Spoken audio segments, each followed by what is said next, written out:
Assalamualaikum warahmatullahi wabarakatuh.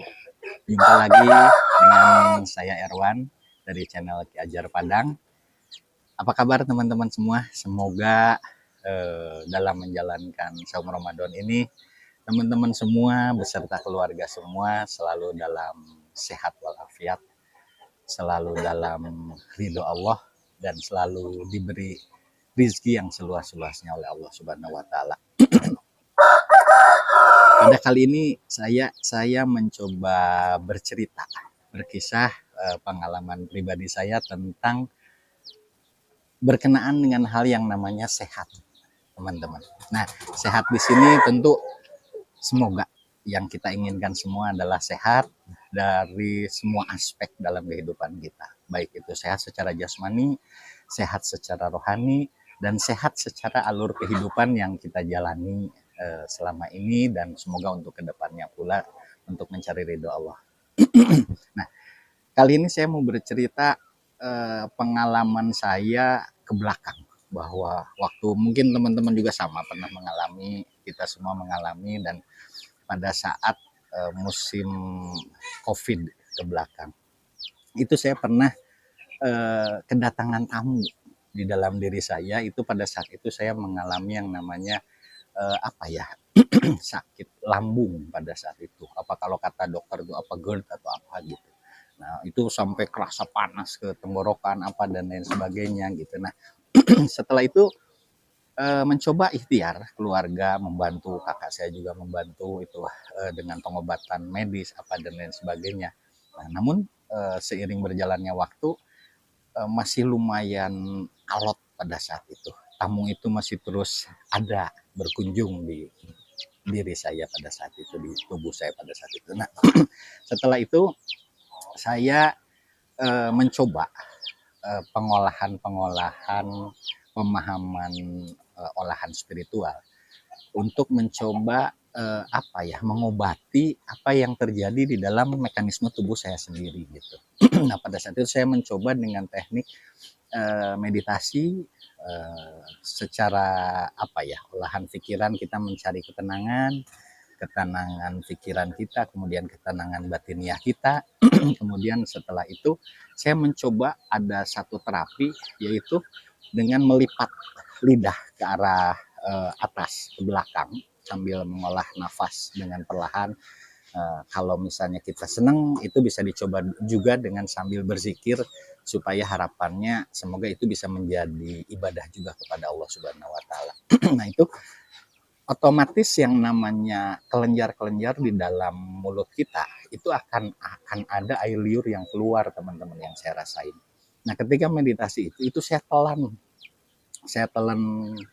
kemudian olah lagi meditasi dengan menyadari nafas dan lain sebagainya. Itu saya terus lakukan itu berulang-ulang, dan sampai sekarang pun itu menjadi salah satu kebiasaan saya dalam mencoba mengontrol dari sistem mekanisme tubuh saya gitu.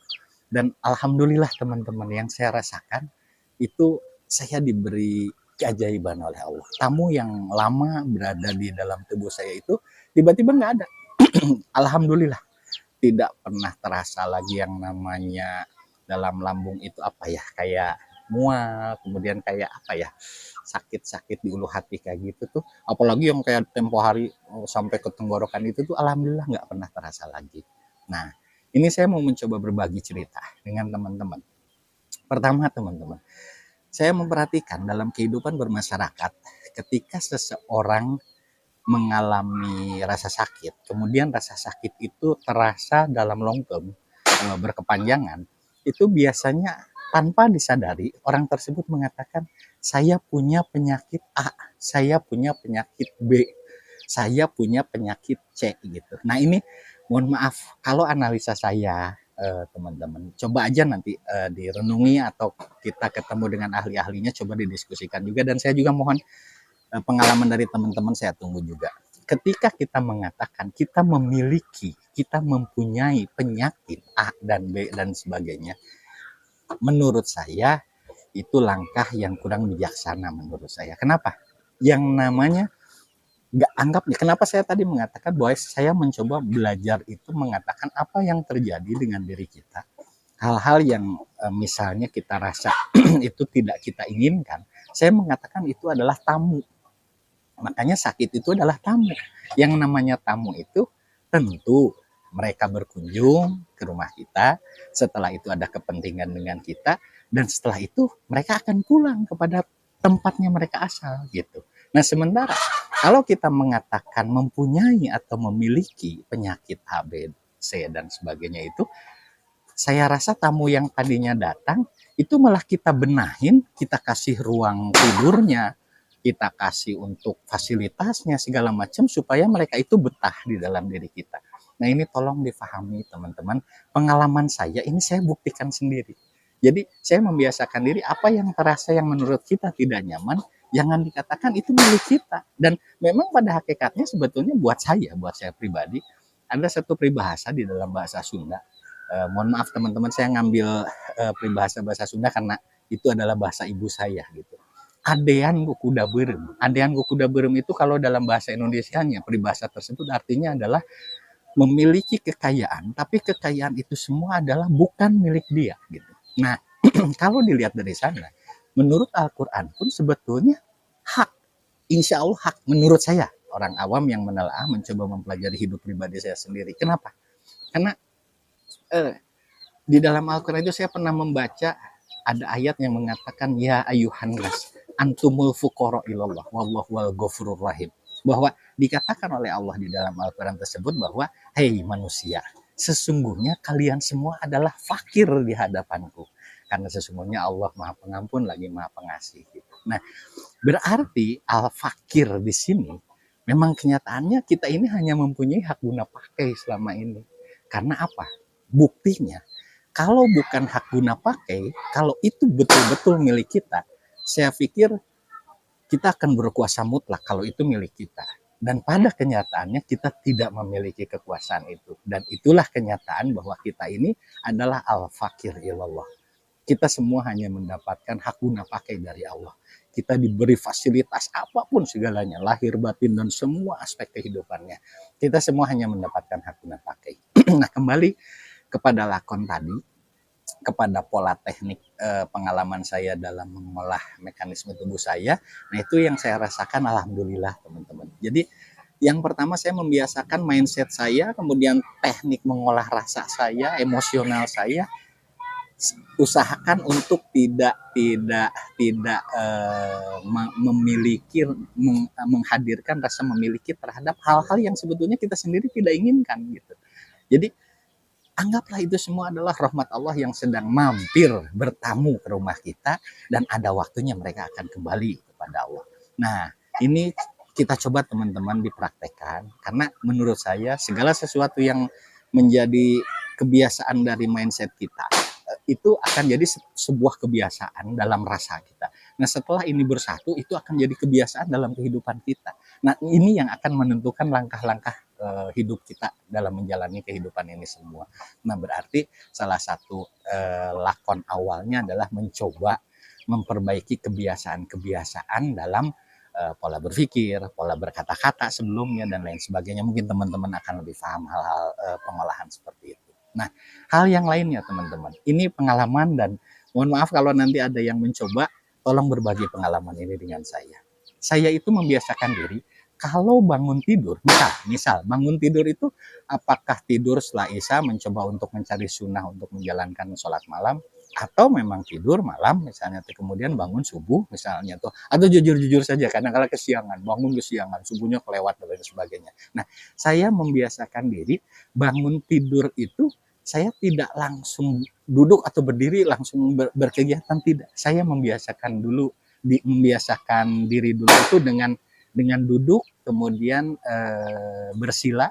Saya biasanya mengolah nafas dulu, tarik nafas yang panjang, keluarkan nafas, atur dengan halus gitu. Kemudian saya biasanya setelah membaca doa bangun tidur, alhamdulillahillazi ahyana ba'da ma amatana wa ilaihin nusur, kita bersyukur kepada Allah bahwa telah menghidupkan kita setelah kita dalam keadaan mati. Itu satu gambaran tentang tidur dan bangunnya kita.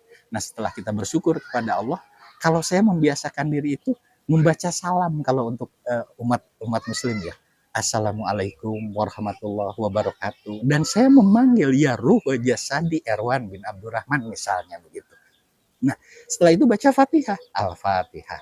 Baca Fatihah misal satu satu balen satu satu kali. Itu untuk apa ya? Saya mencoba mengajak berbicara, mengakses diri saya sendiri gitu.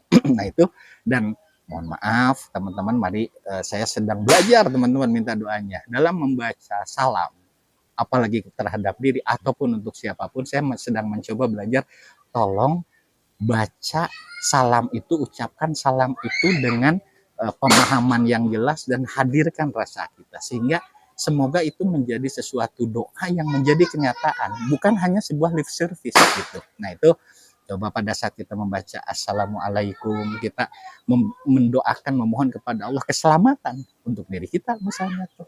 Warahmatullah gitu dengan kasih sayangnya wabarakatuh dengan barokahnya, barokah di sini ya sesuatu yang kita tidak paham, kebahagiaan, keindahan hidup kita, apapun yang indah-indah yang kita butuhkan dari Allah. Nah, semoga itu hadir di dalam diri kita atau siapapun yang kita uluk salam gitu.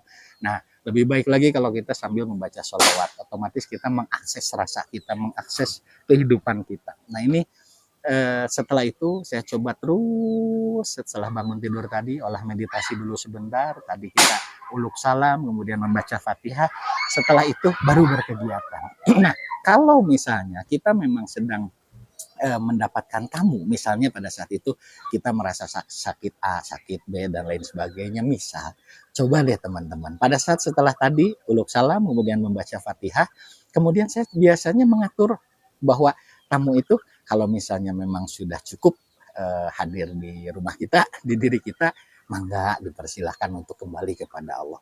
Insya Allah dicoba teman-teman. Ini selewat apa ya buat saya kayak senda gurau teman-teman.